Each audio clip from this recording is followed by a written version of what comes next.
Let's add these really cool animations to our player in Unity. To properly add the animations that you've just seen, we basically have to have a sprite sheet that actually incorporates these animations. We're going to be using the Adventurer sprite sheet from Elfin, basically the same as the player that we've been using in the last couple of Unity videos. Link is of course in the description below, and we're just going to import that quickly into the sprites. We're just going to pull that file into the sprites folder, and we'll have to do some adjustments here. So first of all, we're going to put this into multiple mode and then 24 pixels per unit, making sure the filter mode is point, and we're going to have no compression. And then let's get it into the sprite editor. Now, as you can see, these are all of the animations that are available. One for the right side, one for the left side. We're actually going to use only the right side animations, and we're going to flip the sprite in Unity itself, because that is just way easier for us in this case. We're going to select slice and then just have it automatic and pivot in center and then slice. So basically the sprite editor is going to slice the individual sprites in the most efficient manner possible, so there's no dead space between them, and this is actually going to be totally fine. So we're just going to hit apply, and now inside of the Adventurer, if we actually open this up, as you can see now everything is in here, so we have individual files for each of these sprites. Now the question comes in, how do we actually make an animation out of this? Now it's actually really easy. Basically select one, press shift, and then click on another one, and then we'll select everything in between. In this case, I know we're gonna need 0 to 12. And if we now drag all of those together into the scene, then as you can see, a new window will open and it's going to create a new anim, so a new animation. Already created an animations folder where I'm going to put this in. This is going to be the animated player, and then hit save. And then on the created game object, you will see there's an animator component added to it. As well in the animations folder, you can see there is an animation controller named exactly like the game object and an animated player. This is an animation clip. So this is basically the actual clip that is going to be played. We're going to need 2 new windows. So go up to Window, Animation, Animation. And then I'll personally like to add this down here. And then we also need the window animation animator. And I personally also like to put it down here. You can, of course, put it wherever you want, where your workflow is easiest. As you can see, there's nothing in the animator window quite yet. But if I actually select the player, then as you can see, all of a sudden there's something there. And there's the animator clip. So each of these represents a clip. And the entire thing here would be the controller. First of all, let's actually rename this to player. So we're going to select it, F2 player. Right, then let's also rename this to player idle, and then we will actually have to rename this up here as well. So this is going to be the player idle animation. Going to the animations window and making sure that the player is selected. And then you can see that multiple sprites here are basically changing over time. If you've ever worked with a video cutting software like Premiere Pro or Sony Vegas, then you should be familiar with something like this. These are basically individual frames, and we have set keyframes. So in each of those frames, we're going to change the sprite of the player. So if I'm going to zoom in here, what we can actually do is we can play this, and this is going to be the animation that is going to be played. So this is currently the idle animation would look. And if we actually were to start the game, this should already be playing. As you can see, now the idle animation is playing. I personally think that this is a little way too much movement. It's too quick, but that's the cool thing about this animation window here. We can actually change this. So for example, I'm like, well, maybe between each of the frame changes, I actually want one frame where the image does not change. I can basically select the sprites here and then just shift them up one frame. This is what I'm personally going to do right now. Right, and if we take a look at the animation right now, then as you can see, it's a little bit slower in game. Let's see. It's actually kind of nice. I like this a little bit better than the one before. Now let's also add a walking animation. So we're going to go to the animation window, having the player selected, and then here where we can basically have a drop down, we're going to select create new clip, and this is going to go into the animations folder again, and this is a new animation.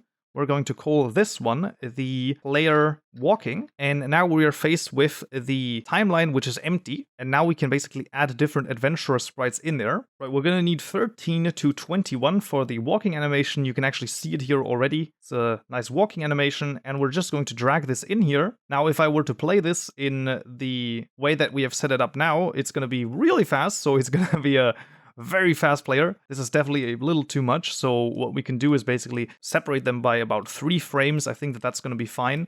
This is definitely something that just needs a little bit of experimentation, right? So you can't just, you will get a feel for how many frames things have to be apart, and when it looks good, when it looks bad. First of all, this is definitely subjective, and second of all, you just need to play around with it a little bit. Like this is something that just can't be learned basically with one YouTube video. Okay, let's see how the clip looks now, and it is definitely better than before. We're just gonna try it with this one. If you want to do any modifications, you can of course still change this in the animation window. Now, if we go to the animator window, we can see that our new animation has actually been added, and now what we need to do is we need to somehow get from the idle animation to the walking animation. We're going to basically set the entire animator up, and then we're going to jump into the scripting. So we're first going to do the entire animation thing, and then we're going to do the script associated with it. In the animator window, we have this parameter tab here, and we can basically add a parameter. We're going to add a float parameter called movement, and the idea is that as soon as the player moves, I basically want to go into the walking animation. So we can do this by right-clicking the player idle animation and then make transition,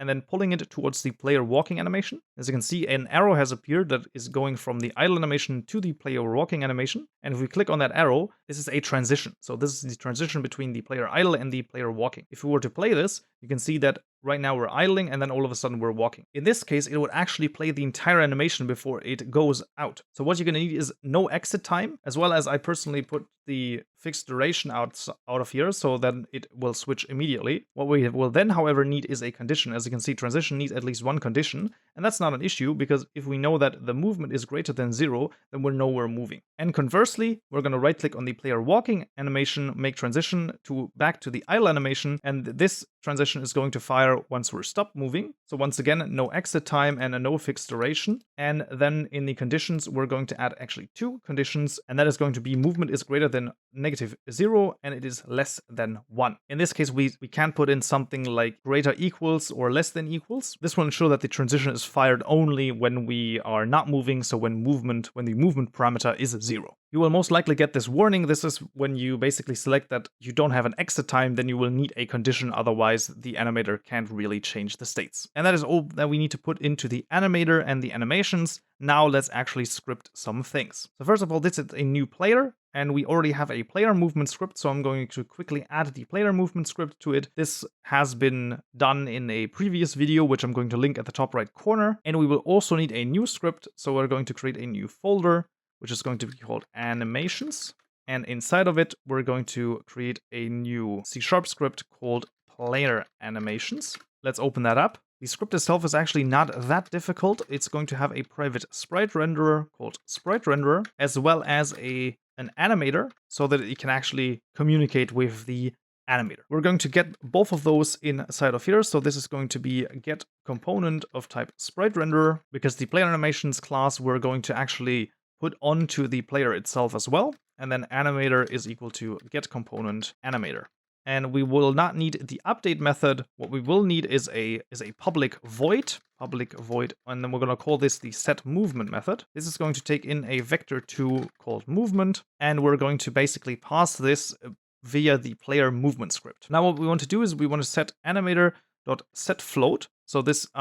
So here we can basically set the parameters to anything we want. We can either choose an ID, or we can also put in the name as a string. We're going to use the string name movement, making sure that this is written correctly.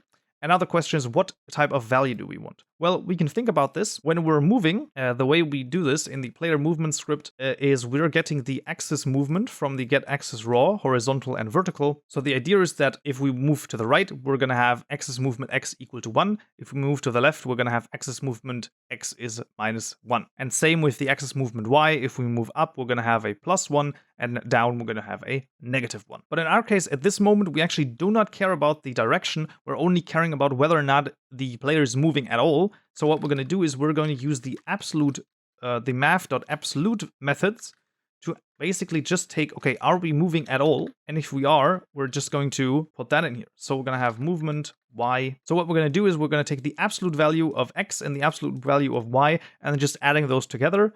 So if we're moving up, we're going to have a 1. If we're moving down, we're going to have a 1. Right and left, we're going to have 1. And if we move up and right at the same time, for example, we're going to have a 2. But that doesn't matter because we're only checking whether or not the movement is bigger than 0. So this should work totally fine. So let's actually add this to the player movements as well. So we're going to have a private player animations.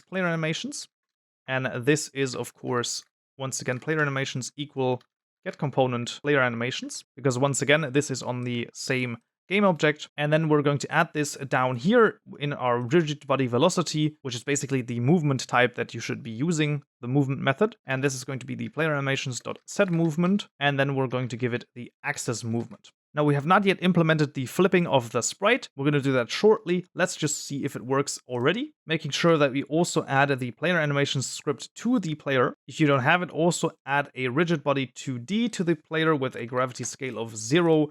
Otherwise, the player movement will not work, of course. You can also download the entire project in the description below. There's a link to the GitHub as well as each of the individual scripts. So as you can see, the player idle animation is now playing, and as soon as I start moving, you can see that the movement is set to 1, well, regardless of whether or not I'm walking up, down, left, or right. And the movement actually looks kind of nice. I think that the player itself should be moving a little bit faster, so we can, for example, add a little bit to the speed so that the movement and the animation is sort of congruent.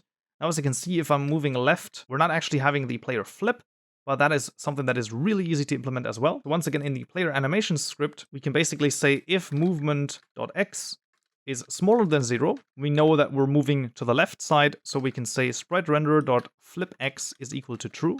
And if we're on movement x is bigger than 0, then we're going to say sprite renderer.flipx equal to false. The reason I'm putting in an else if here and not just an else is because if the movement is 0, I actually wanted the flip to stay exactly how it is, because otherwise we would always be resetting to the right side.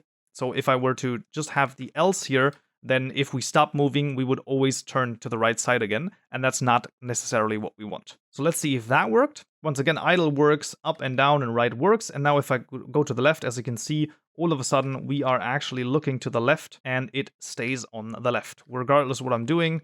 And if I go to the right, then we're going to the right. And that's how easy it is to add basic animations to Unity. Those were, of course, only basic animations, but even for more complex ones, the process is basically the same. Like always, links to all the assets are in the description below. And if you like this video and you learned something new, then I will, of course, appreciate a like, and I'll hopefully see you in the next video. So, yeah.